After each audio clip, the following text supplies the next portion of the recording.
is the future of our empire. Together, we ensure the welfare beginning. of all. My mercy extends to all, including my own family. ایک بادشاہ جس نے لاکھوں لوگوں کی جان لی مگر پھر بدل گیا. ایک انسان جس نے جنگ کی بجائے امن کو اپنایا, خون کی راہوں سے امن کی روشن راہ تک پہنچا. یہ کہانی ہے اشوکا اعظم کی, جس کی زندگی آج بھی ہمیں سکھاتی ہے کہ طاقت تلوار میں نہیں دل کی نرمی میں ہے. آج ہم تیار ہیں اس حیرت انگیز سفر کو دیکھنے کے لیے. یہ کہانی ایک ایسے بادشاہ کی ہے جو ابتدا میں جنگ لڑتا تھا لیکن بعد میں امن کا سب سے بڑا پیغام دینے لگا. یہ اشوک اعظم کی کہانی. اشوک اعظم 304 قبل مسیح میں پٹنہ میں پیدا ہوا. اس کے باپ کا نام بندوسارا تھا اور دادا چندر گپتا موریہ. اشوکا بچپن سے ہی بہادر, سمجھدار اور مضبوط تھا. اسے جنگی تربیت بچپن سے ہی دی گئی.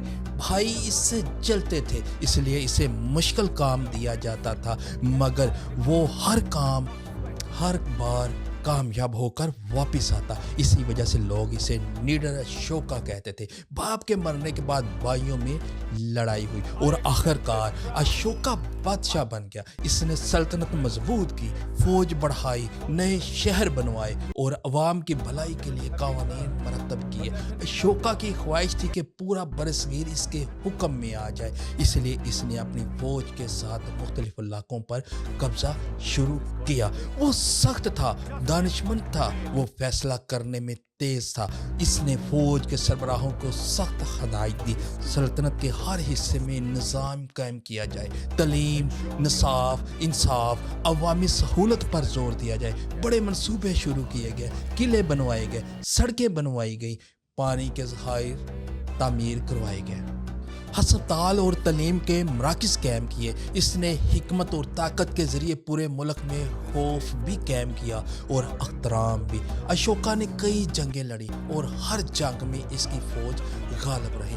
اسی دوران اس نے کئی علاقے فتح کیے مگر اس کے دل میں ایک بڑی خواہش باقی تھی. وہ چاہتا تھا کہ سلطنت مکمل طور پر منظم اور پر امن ہو. اسی دوران کلنکا پر حملہ ہوا. کلنکا آج کا انڈونیشیا, وہاں بہادر لوگ آزادی کے لیے لڑتے تھے. اشوکا نے سوچا یہ جنگ آسان ہوگی مگر سب سے خونی اور مشکل جنگ ثابت ہوئی.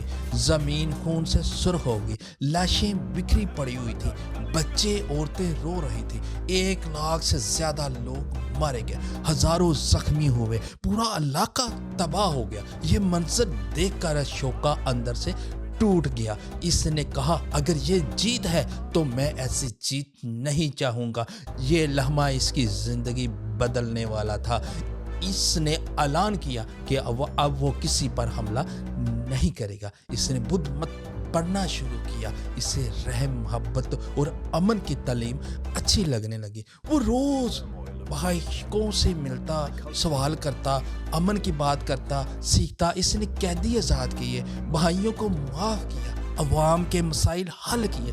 اسی دن لوگ اسے اشوک اعظم کہنے لگے. اس نے سلطنت میں اصلاحات شروع کی, سڑکیں بنوائی, درخت لگوائے, کنویں کھدوائے, مسافر خانے تعمیر کروائے, جانوروں کے علاج کے مراکز کھولے. اس نے ستون بنوائے جن پر اخلاق, امن اور انسانیت کے پیغامات لکھے گئے تھے. یہ ستون آج بھی اس کے امن کے وعدے کی علامت ہے. اس نے اپنے بیٹے اور بیٹی کو سری لنکا بھیجا جہاں انہوں نے بدھ مت کی تعلیم پھیلائی. اس کی ایلچی چین, نیپال, برما اور دیگر ممالک میں گئے اور امن کا پیغام پہنچایا. موریہ سلطنت اس کے دور میں دنیا کی سب سے ترقی یافتہ اور پر امن سلطنت بن گئے. اشوکا نے تعلیم, صحت اور عوامی خدمات میں بڑی سرمایہ کاری کی. ہر شہر اور گاؤں میں نظم و نسق قائم کیا گیا. لوگ بادشاہ کی انصاف اور امن کی تعریف کرتے تھے. اپنی آخری زندگی میں اس نے سادگی اختیار کی. محل میں رہتا تھا مگر دل سے ایک عام انسان بن گیا تھا. وہ روز عوام کے درمیان جاتا, مسائل سنتا اور ان کی مدد کرتا. اسی نے اپنی دولت کا بڑا حصہ عوام کی بھلائی کے لیے